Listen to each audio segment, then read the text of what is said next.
বেনজির আজিজ ইস্যুতে সরকারের বক্তব্য লোক দেখানো প্রতারণা, ক্ষমতাসীনদের প্রশ্রয়ে দেশ ছেড়েছেন সাবেক আইজিপি, এমন মন্তব্য করেছেন বিএনপি মহাসচিব মির্জা ফখরুল ইসলাম আলমগীর।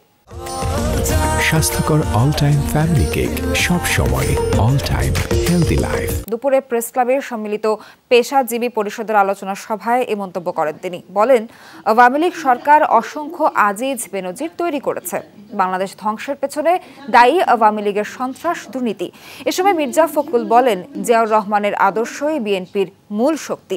ফ্যাসিবাদ সরকারের বিরুদ্ধে আন্দোলন চলবে উল্লেখ করে তিনি বলেন, যতক্ষণ পর্যন্ত বিজয় না আসে ততক্ষণ পর্যন্ত সংগ্রাম অব্যাহত থাকবে। বিএনপির আন্দোলনে বুদ্ধিজীবীদের নিজ উদ্যোগে এগিয়ে আসার আহ্বান জানান মির্জা ফখরুল। আমার প্রশ্ন যে সে কিভাবে গেল? এই যে আপনার তারা বেনজিরকে বলল যে তার সম্পত্তি আমরা ক্রোক করছি, আদালত থেকে বলালো, তাকে মামলা করেছে, দুদক থেকে মামলা করেছে, সে তাকে কোথাও যেতে দেওয়া হবে না, এসব কথা বলা হলো। তো সে 4 তারিখে সপরিবারে একেবারে এয়ারলাইন্সের নামটাও দিয়েছে, সিঙ্গাপুর এয়ারলাইন্সে এসে চলে গেল সকলের চোখের নাকের পক্ষ দিয়ে।